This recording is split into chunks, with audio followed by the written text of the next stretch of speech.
नमस्ते। आज हम बात करने वाले हैं उन बहुत ही पावरफुल ग्रुप्स की जो असल में दुनिया भर में तेल की कीमतों का रिमोट कंट्रोल अपने हाथ में रखते हैं। जी हाँ, हम बात कर रहे हैं ओपेक और ओपेक प्लस की।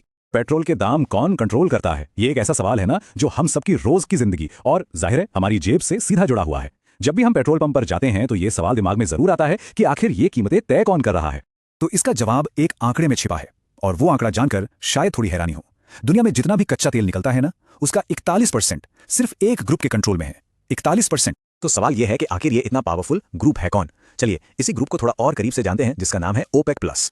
तो देखिए, ओपेक प्लस असल में एक गठबंधन है, एक अलायंस। इसमें 12 तो ओपेक के सदस्य देश हैं और उनके साथ 10 और बड़े तेल एक्सपोर्ट करने वाले देश हैं जो ओपेक का हिस्सा नहीं है।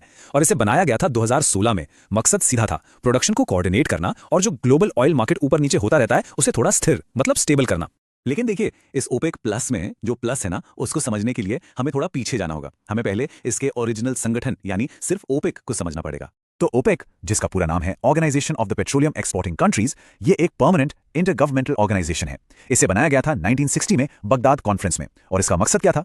मकसद था कि जो पेट्रोलियम पॉलिसीज हैं उनमें आपस में तालमेल बिठाया जाए और जो तेल प्रोड्यूस करने वाले देश हैं उनके लिए एक फेयर और स्टेबल कीमत सुनिश्चित की जा सके। और ये वो 5 देश थे जिन्होंने मिलकर इसकी शुरुआत की थी। इन्होंने ही तेल इंडस्ट्री का पूरा खेल बदल दिया। ये थे ईरान, इराक, कुवैत, सऊदी अरब और वेनेजुएला। अब ये वाला जो आंकड़ा है, ये तो सच में सोचने पर मजबूर कर देता है। दुनिया में जितने भी तेल के प्रूव्ड रिजर्व्स हैं, मतलब जो तेल निकाला जा सकता है, उसका 80% हिस्सा सिर्फ ओपेक देशों के पास है। जरा सोचिए, 80%। तो फिर सवाल उठता है कि भाई अगर ओपेक पहले से ही इतना पावरफुल था तो उसे एक नया अलायंस बनाने की और अपने नाम में ये प्लस जोड़ने की जरूरत ही क्यों पड़ी? इसका जवाब है एक बड़ा game changer, the US shale revolution. मतलब अमेरिका में एक ऐसी टेक्नोलॉजिकल क्रांति आई, ड्रिलिंग की एक ऐसी नई टेक्नोलॉजी आई जिसने तेल के इतने बड़े नए भंडार खोल दिए जिसके बारे में पहले किसी ने सोचा नहीं था। और इसका नतीजा ये हुआ कि इस शेल बूम की वजह से सिर्फ 10 साल के अंदर अमेरिका का तेल प्रोडक्शन लगभग डबल हो गया, सीधा डबल। अब जब मार्केट में इतना सारा नया अमेरिकी तेल आ गया तो हुआ क्या? कीमतों पर इसका असर होना ही था। और ओपेक के लिए तो एक तरह से तबाही थी। जो कीमतें $100 प्रति बैरल से भी ऊपर थीं, वो 2015 तक गिरकर सिर्फ $50 पर आ गई, आधी। और बस इसी सिचुएशन से निपटने के लिए बनाया गया ओपेक प्लस अलायंस। इसने ग्लोबल ऑयल मार्केट में पावर का पूरा इक्वेशन ही बदल दिया।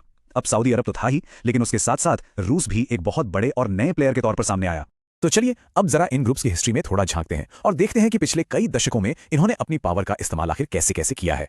इस संगठन की कहानी भी ना बड़े उतार चढ़ाव वाली है। शुरुआत हुई 1960 में जब इसकी नींव रखी गई।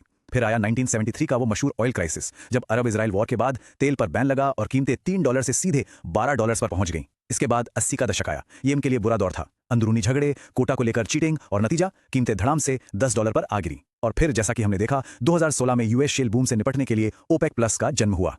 लेकिन इतनी पावर के बावजूद सब कुछ ठीक नहीं है। ये जो अलायंस है, ये आज कई बड़ी और सीरियस चुनौतियों का सामना कर रहा है। देखिए, इस पर ना बाहर से और अंदर से दोनों तरफ से प्रेशर है। एक तरफ तो पूरी दुनिया रिन्यूएबल एनर्जी की तरफ जा रही है, फिर ग्रुप के अंदर ही प्रोडक्शन कोटा को लेकर झगड़े होते रहते हैं। अभी हाल ही में अंगोला ने तो ग्रुप ही छोड़ दिया। और इन सब के ऊपर से जियोपॉलिटिकल टेंशंस और तरह तरह के सैंक्शंस, वो अलग ही सरदर्द हैं। और यहाँ एक बड़ी मजेदार बात है। एक तरह से कह सकते हैं कि ओपेक की अपनी ही कामयाबी ने उसके लिए मुश्किलें खड़ी कर दी। कैसे? जब उन्होंने कीमतें इतनी ज्यादा बढ़ा दी तो तेल निकालने के जो दूसरे महंगे तरीके थे ना, वो भी अब फायदेमंद लगने लगे। और इसी वजह से शेल जैसी टेक्नोलॉजी का विकास हुआ। तो इन सब बातों के बाद हम आ पहुंचते हैं उस सबसे बड़े सवाल पर, ओपेक प्लस का फ्यूचर क्या है, आगे क्या होगा? और देखिए, तेल के भविष्य को लेकर दो बिल्कुल अलग अलग कहानियां चल रही हैं। ओपेक खुद तो ये मानता है कि तेल की डिमांड 2050 तक मजबूत रहेगी और बढ़ती जाएगी, लेकिन दूसरी तरफ है इंटरनेशनल एनर्जी एजेंसी यानी आईईए, और उसका कहना है कि नहीं, क्लीन एनर्जी की वजह से 2030 के आसपास ही तेल की डिमांड घटनी शुरू हो जाएगी।